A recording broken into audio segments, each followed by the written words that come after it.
Hello, we're Maximo Park. We're in our studio in Newcastle and we're going to tell you about our album, Too Much Information. We'll go track by track and the first track is...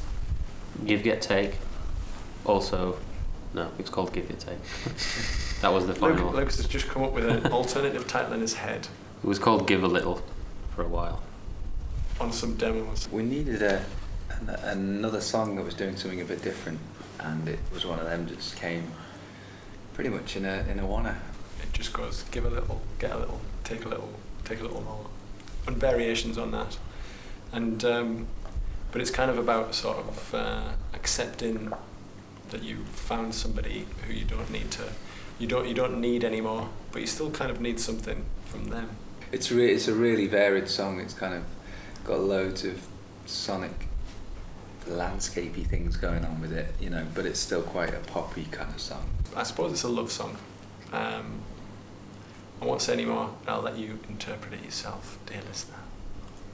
The second song on Too Much Information is a song called Brain Cells, which is the first song that we have put out into the world. I suppose it started off as a minimal, slightly dubby influence, but not really.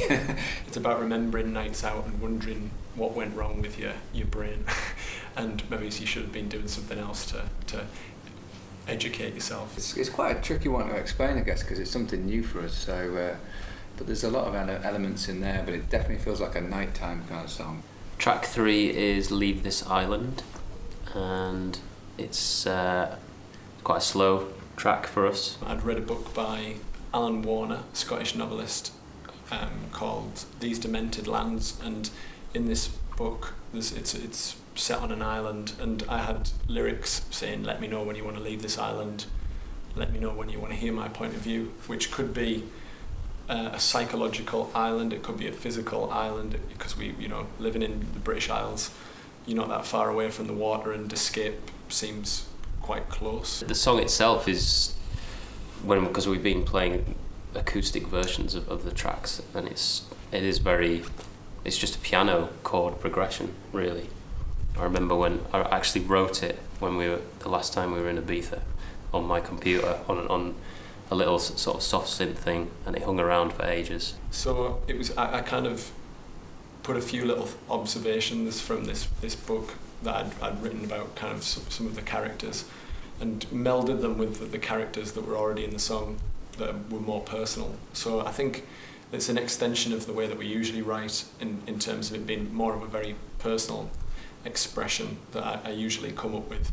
I've tried to extend that and think about the songs more as short stories in a way, and I think you'll hear that over the rest of the record as well. Track 4 is Lydia, the Ink Will Never Dry. I was reading the short stories of Lydia Davis, and her name just wouldn't go away, and I thought that, it'd be quite nice to hear that in a song, and it's quite a pop thing to do, to put a girl's name in a song if you're a guy in a band. Some people who like maybe the sort of picked kind of guitar-y sort of side, like Books from Boxes and things like that, there's some of that sometimes that creeps into the writing. You can never tell when it will, but it seems to on that one. I think everything that's kind of in the song is tied up by the title. The ink will never dry, this kind of idea of it could be this not wanting something to leave. It's like a really catchy spidery riff, peeling riff, really nice. And then there's a really nice undertone. Cheers, lad. Yeah, it's great. It's and really there's good. a solo, which is a collector's item with our stuff.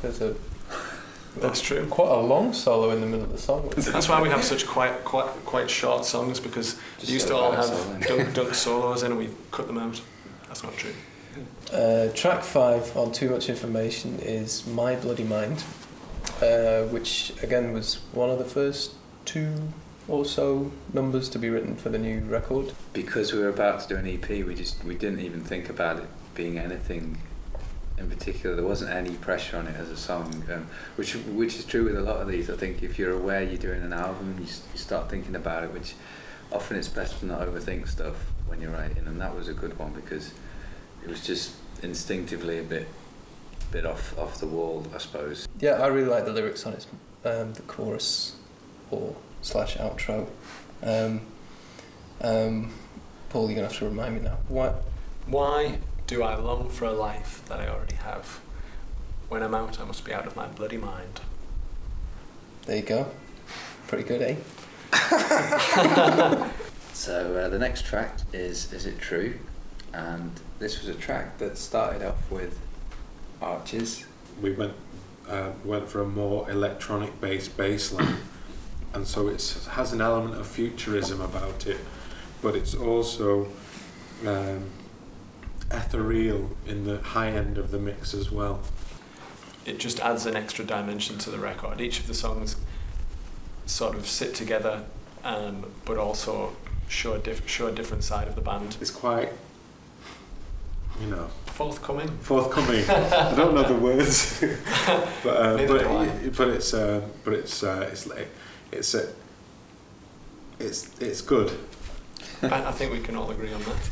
The 7th song on Too Much Information is called Drinking Martinis, and it's a personal favourite of mine, probably because it's the most romantic and there's a real sort of swell to the music that kind of matches the vocal. It's a bit like Midnight on the Hill. There's kind of a simplicity to it. It's almost like finding like a certain sort of tempo, a certain groove to it almost, and something that, is quite simple, but then it's just really effective. Yeah, this is another song about memory and realising that you are what you are, as well as trying to change. You have to change in life, and times move on, and you have to go with them. But at the same time, it's not a bad thing that you've made mistakes, or that you've done things that you wouldn't do now. Well, track 8 is Recognise the Light. Aye. Oh, pardon me. Thomas forgot the pronoun. Recognise the light. The drummer forgets the track title again. The northern style. I recognise the light. I do. Recognise the light. Apologise. The lyrics on this song are influenced by two things: by going to see a film by a guy called Mark Cousins, who made a film called What Is This Film Called Love.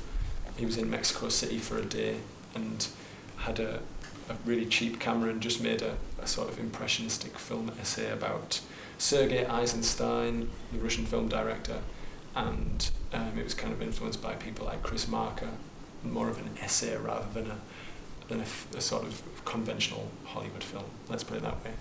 And in the film there's a kind of, I literally recognised the light from when we went to Sao Paulo and played a show over there, and we were in Buenos Aires, and there's a scene of him in his hotel room in Mexico City, and it reminded me of when we were in a hotel in Buenos Aires, and the light coming through the window and things like that.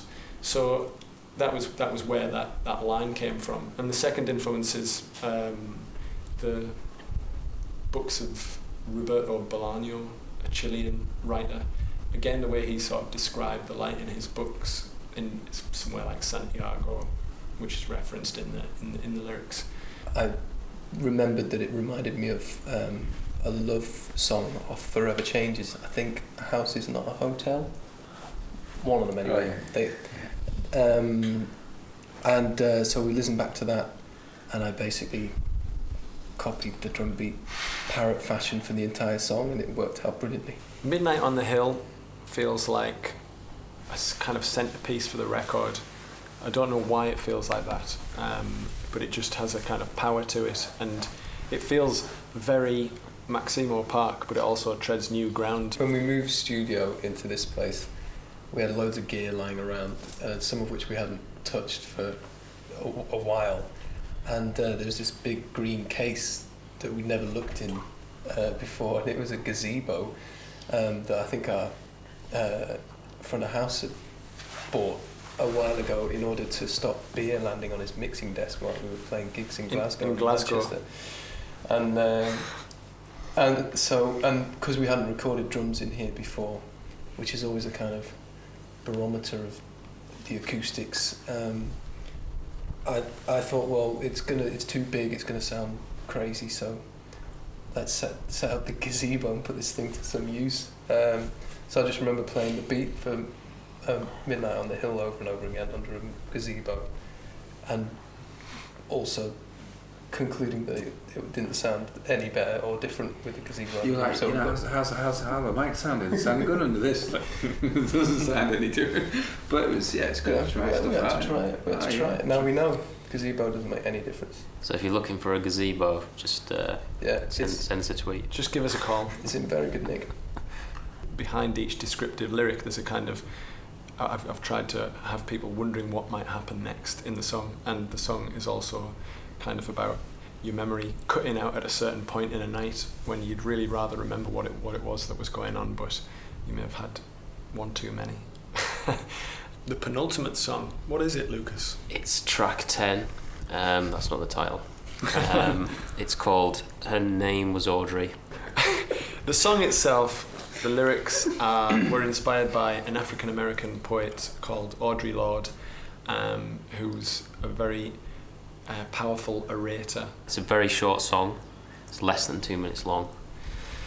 It's very fast. Just the facts. What's the BPM, Lucas? The BPM, I think it's 210.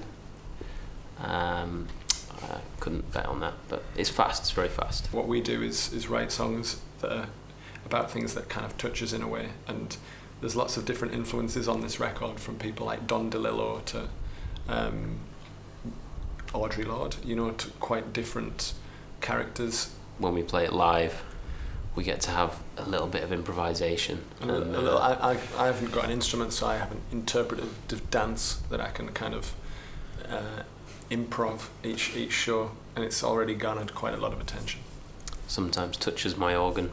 That's right. Sometimes wander over to Lucas and give it a little peck, a little chop. The last song on Too Much Information is called Where We're Going, and it's a light-hearted song which, sometimes people end with a big moody one, and we decided not to do that this time. We listen to a lot of older recordings, like stuff like Muscle Shoals or like Motown stuff, because we were lucky enough to visit there when we first went to America, and the way they used to record, like having everyone around one mic or just a couple of mics, so we sort of thought, let's try that, because it kind of had a certain sort of Jonathan Richman, slightly 50s kind of vibe to it, so we thought, let's try and get that sound. What was different was that we recorded together rather than separate instruments on different tracks. It's been one thing about the record that although it's got all these different variations and different elements to it, we've had this real freedom this time, and to work with friends, to work with David Coomer in London and then Nicholas in New York and stuff. It's the fact it sort of came together in the way it has is just great. Yeah, lyrically, this is extra information. I think Duncan had this is like a bonus track on the track by track, because Duncan had actually finished the track by track really well there, and I've just come in and decided to talk about the lyrics. We'll just swap it around. This will all be edited out to make us look more professional.